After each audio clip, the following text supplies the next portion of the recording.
I went on a trip with David, who is now my husband. Back then, he was just my boyfriend. We had been dating for about 2 years at the time, and things were getting serious. We decided to go away together for a weekend to spend some quality time together. We lived in the city, but there was a small town a few hours away that looked interesting. I won't say which one it was. It was around 2018, and Airbnb was getting really popular, so we decided to try it out. We picked one of the cheaper options. We got a room in a house with a private bathroom. Everything else was shared, which was fine with us since we'd be out exploring most of the time anyway. We booked the room and headed there for the weekend. The house was in a quiet neighborhood about a 20-minute walk from downtown. It was an older house that looked normal from the outside. You couldn't tell it was an Airbnb. It had 2 floors with white siding and matching white trim around the windows. We found a lockbox on the wall by the front door. I checked my phone for the code, then opened it and took out the key. The whole process was automated, so we didn't have to meet anyone. We went inside the empty house. There was a living room and kitchen on the main floor. Everything was clean and looked barely used. We went up to our room. We still hadn't seen anyone else in the house. We put our bags down in the bedroom. That's when we heard footsteps outside our door. We figured it was just other guests staying there too. I took a shower, and then we went out to explore the town. We didn't see the other person on our way out. We spent the day walking around and ate dinner at a local pub. It was around midnight when we got back to the house. We entered in via the front door, and the house was seemingly empty, just as it was before. We walked upstairs and went straight to bed. When I woke up the next morning, David was sitting on the edge of the bed looking worried. We talked for a bit, and he asked me if I heard anything during the night. I told him no. I hadn't heard anything. He told me he woke up and heard someone outside our door in the middle of the night. I wasn't too concerned at first. I thought maybe someone was going to use the bathroom. Our room had the only private bathroom, so other guests would need to use the one down the hall. But then David told me something that made me uncomfortable. He heard someone actually try to open our door. We thought it must have been the other guest, some kind of creep. The weird thing was, we still hadn't seen this person at all. They just stayed in their room whenever we were around. I suggested we leave, but David wanted to stay. We still had things we wanted to do in town. I didn't like it, but we stayed another night. We went to bed around 1 a.m. I fell asleep almost immediately. David woke me up by shaking my shoulder. I quickly realized why he woke me. There was a sound at our door again. Someone was turning the doorknob. I also heard a metal scratching sound, like someone trying to pick the lock. I nudged David, and he jumped out of bed and yelled for them to get away from our door. The sound stopped immediately. We heard their footsteps slowly walking away. I told David we should wait a few minutes and then run out of the house. He agreed. We sat there in the dark, scared, for what felt like forever. We kept checking the time on our phones. It was 4:30 in the morning. We packed our stuff quietly and carefully looked out the door. As far as we knew, we were alone in that house with some unknown person. It was even scarier that we had never seen them. They were like a ghost stalking us, and we had no idea what they might do. The hallway was dimly lit, but empty. David went first. I was holding his hand very tightly. Each step felt tense as we tried to leave without making a noise. The last step on the stairs made a loud creak when David stepped on it. After that, we just ran for the door. We ran outside without even closing the front door. We jumped in our car and drove straight home. In the morning, I called the house owner and told him what happened. I said I was going to call the police and asked him who else was staying there. After I finished my story, there was nothing but silence on the phone. Then, the owner told me, sounding really worried, that nobody else was staying in the house that night. We were the only ones who had rented a room.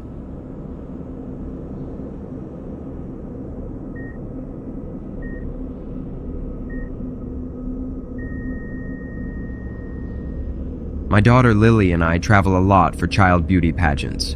Some people think these competitions are strange, but Lily loves performing. She's been doing these pageants since she was 4, and she's really good at it. This time, we were heading to Dallas, Texas for a major national pageant finals. I won't mention the specific name for legal reasons. It's one of the bigger competitions with a $5,000 grand prize and potential modeling contracts. The competition director recommended an Airbnb near the convention center. She told me it belonged to one of the judges who offered us a special discount. I thought we were getting a great deal. The place wasn't very fancy, just a 2-bedroom condo that looked decent in the pictures. But when we arrived, it wasn't as clean as I expected. It wasn't terrible, but it definitely didn't match the photos online. I'm not super picky, and with pageant prep to focus on, I didn't have time to complain. It bothered me a little, but I let it go. I even did some cleaning myself while Lily practiced her talent routine in the living room. Everything about the trip seemed normal at first. We spent the day at registration, getting Lily's competition number, meeting the other contestants, and going through the schedule. We had dinner at a Tex-Mex restaurant with some of the other pageant moms. Nothing unusual happened, just the typical pre-pageant excitement. That night, after practicing Lily's walk and putting her to bed in her satin sleep bonnet to protect her hair extensions, I went to my bedroom to review her costume options one more time. But sometime later, just as I was starting to doze off, I heard a beeping sound. It wasn't super loud, but just enough to wake me up. It beeped once every 15 to 20 seconds. At first, I thought it might be the smoke detector, maybe a low battery warning. I checked the living room, but the smoke detector there was silent. That's when I realized the sound was coming from Lily's bedroom. I stood still for a moment, trying to figure out exactly where it was coming from. And then, as I moved closer to the corner of the room, I saw it.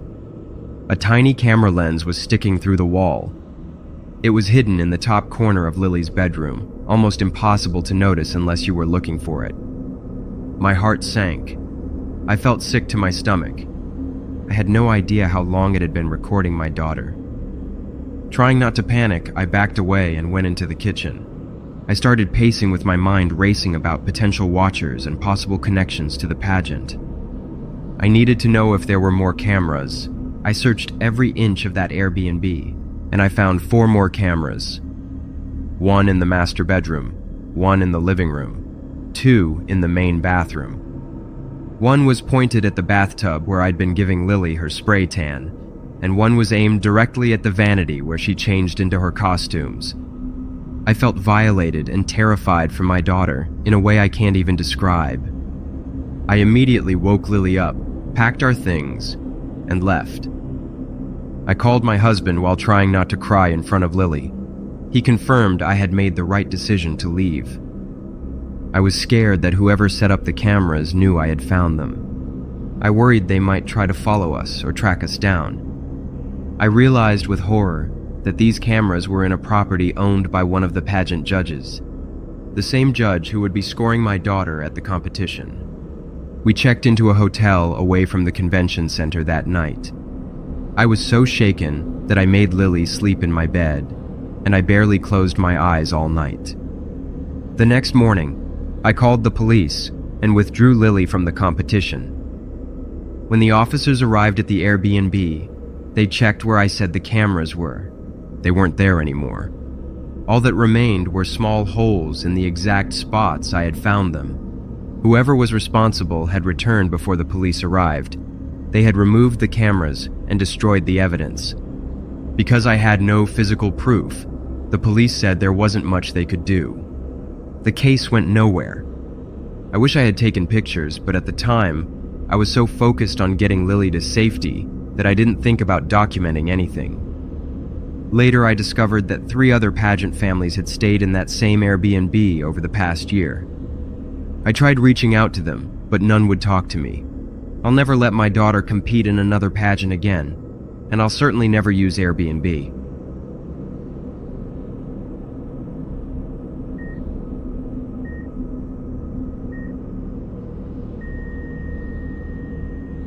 My girlfriend Helen and I went on a trip to Oregon in the spring of 2019. I booked us a stay in an Airbnb that was listed as a rustic woodland cabin. It had almost 200 reviews with a 4.8-star rating, so I thought it was legit. The cabin was a small 2-room place with a wood-burning fireplace and a sleeping loft. It had some electricity from solar panels, and it was in the middle of nowhere in Oregon, down a rough gravel road. The nearest house was about a quarter-mile away and belonged to the owner. He was out of town, so we were all alone. There was no cell service out there either, which we knew about when we booked the place, but didn't think much of it at the time. We got there around 5:30 p.m. and had a nice evening, making dinner and playing cards by lantern light. We'd been hiking trails all day and were beat by 11 p.m., so I went up to the loft to sleep while Helen stayed outside to smoke. About 15 minutes later, while I was half asleep, I woke up to a loud bang against the cabin wall. Before I could even figure out what happened, Helen yelled up to me from the porch. She asked if I made that noise.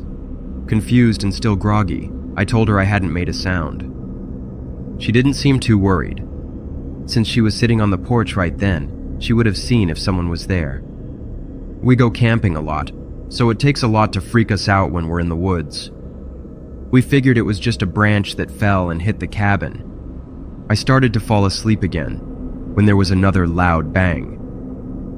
This time, the noise came from the other side of the cabin. I jumped out of bed and climbed down from the loft, just as Helen was coming in the door. She told me to grab anything sharp I could find and go back up to the loft.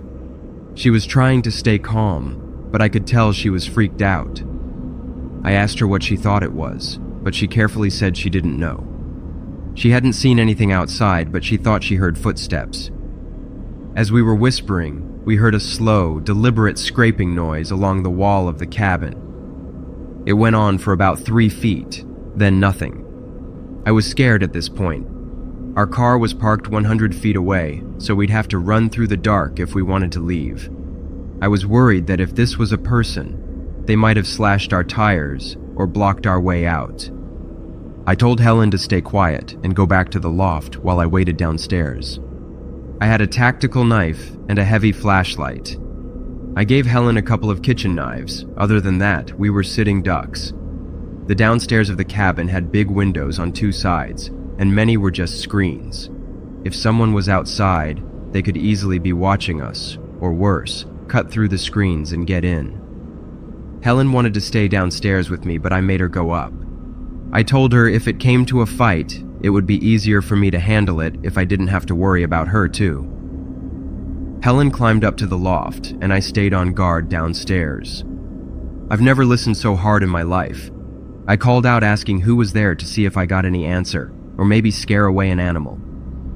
Nothing. Then, after what felt like 30 minutes, the scraping sound came back. This time it was much louder, like someone dragging a stick against the side of the cabin. I heard clear and steady footsteps going around the outside of the cabin. That's when I decided to join Helen in the loft. I climbed up and pulled the ladder up after me. I didn't like that whoever was out there could see me, but I could not see them at all. I figured if they got into the cabin, we'd have the advantage from above. We sat in silence. I looked at her, and she looked at me. We were both terrified. By now, it was 1 a.m. I realized we were stuck in that cabin until morning. The noises kept going and got worse. The banging started coming from different sides of the cabin. The scraping came back. This couldn't have been just some animal. The sounds were too planned out. There were no growls or snorts, no animal noises, just steady, deliberate footsteps circling the cabin. Sometimes there were breaks of 10 to 15 minutes, and then it would start again. At one point, we heard a rattling sound, like someone was trying to shake or climb the chimney pipe. This went on for hours. Helen and I lay there frozen, too scared to move. I kept waiting to hear the front door burst open or the screen window tear apart. Every horrible possibility went through my head. I was sure we were about to be attacked, but nobody ever came in the cabin. There were no whispers, no crazy laughing, nothing. Just the scraping, the banging, the rattling, and the footsteps. Finally, around 6 a.m., we heard birds chirping nearby. The early morning light started coming into the loft, and just like that, the noises stopped. I maybe got 3 hours of sleep before we had to leave for Seattle. When we finally went outside, our car was fine. We packed up as fast as we could, wanting to get out of there. Helen walked around the cabin, looking for scratch marks or footprints, but there was nothing. Once we got close enough to town to get cell signal again, I messaged the Airbnb host about what happened, and he wrote back. He said it must have been a black bear. If you can find a bear that makes deliberate scratching noises and walks around a cabin for hours without making any animal sounds, please let me know. To this day, we still don't know what it was. Helen thinks it was some local trying to scare us away. Either way, I'm really glad we weren't hurt that night.